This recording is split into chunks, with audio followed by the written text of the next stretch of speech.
Welcome back. I hope your week is off to a great start. If not, I hope we can help. We've got Jon Blau, so if that doesn't do it, I don't know what else will. Jon, how are you, brother? I'm good. How are you, Jim? Doing fine. If you're ever in the Bloomington area or you follow Indiana sports, you should know Jon's name. He's covered the Hoosier beat for quite some time for the Bloomington Herald, and he's leaving. It's a huge loss for the beat, I assure you. He's been a great reporter, a great writer, and just unbiased, and it's been great to have you here, but it's horrible. I hate when I see people like you leave, because it's like, man, that's one you need on the beat. But onward and upward to bigger and better things for you, and congratulations.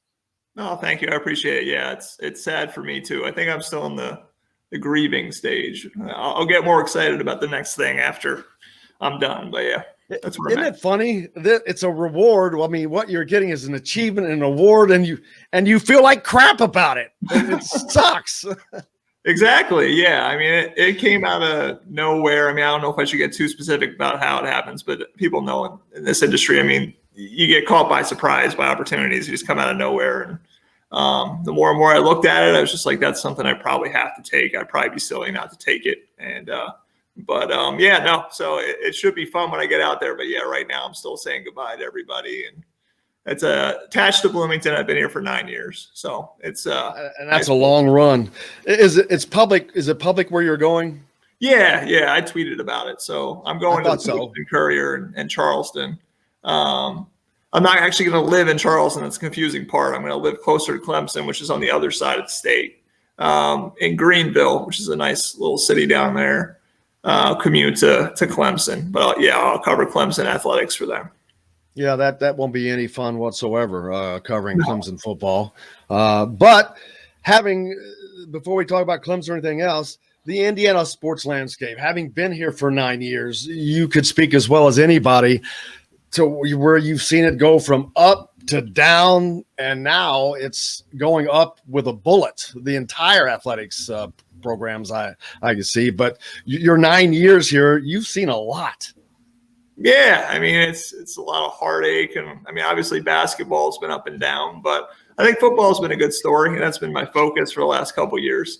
Obviously Kevin Wilson got the train going a little bit in the right direction. Tom Allen's taken it in a really good direction. I think everybody likes him as a person. I think that everybody likes the way he's doing it, and they've had a lot of success. And so when you have all those things mixing together, people are obviously going to be fascinated by it. I mean, you could have a coach that you don't quite like as much and having success, and maybe it's a little bit of something. But when the coach and the success kind of line up together, there's a lot of intrigue. People are really interested, and people seem to be interested in that team right now.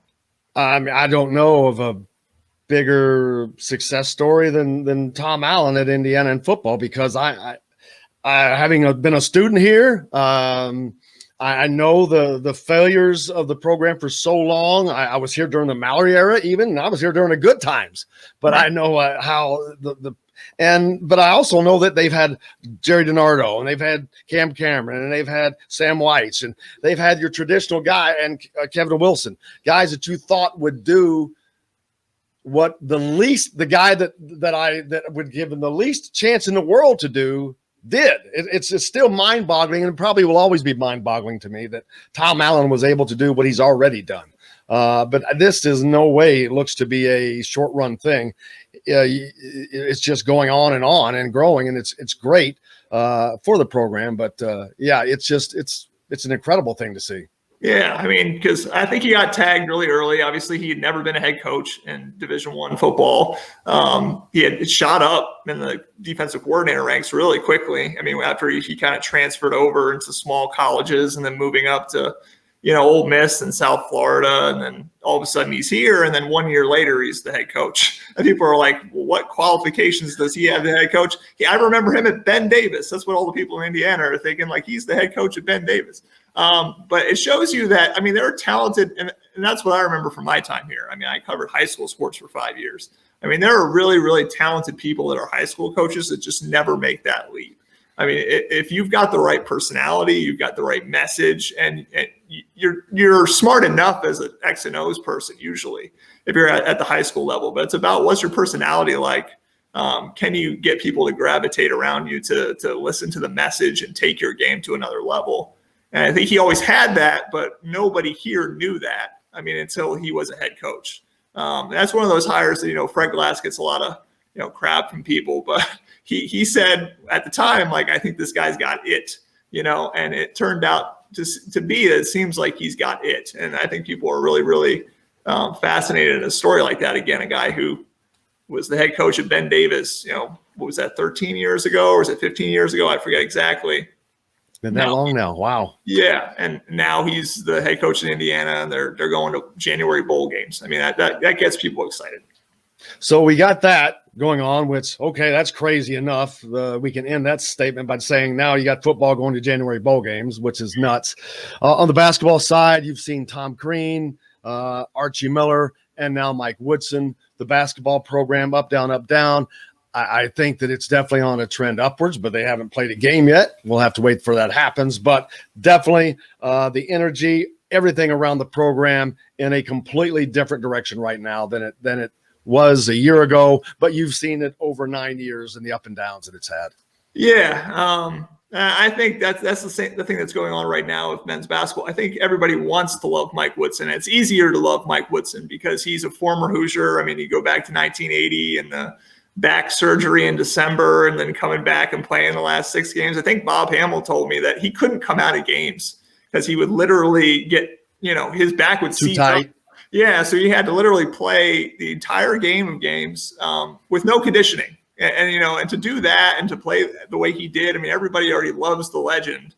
And you hear about his NBA background. I think at first people were a little skeptical because, the Brad Stevens train was off and running again. And then you're getting a guy who, didn't coach the 2 best franchises in the world when he was head coach in the NBA. So he had to really build those things.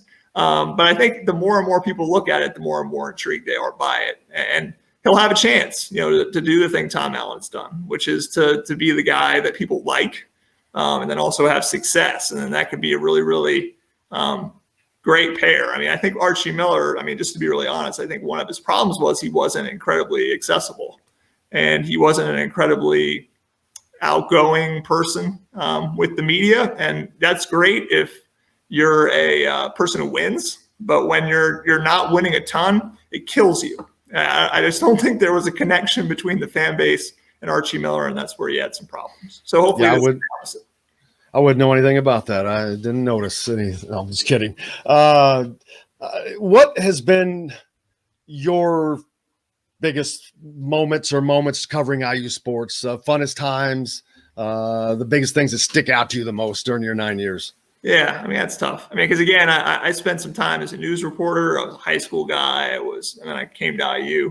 Obviously, covering this during the pandemic has been interesting. I don't know if anybody's ever done that since 1918. So that experience has obviously been unique, doing everything via Zoom.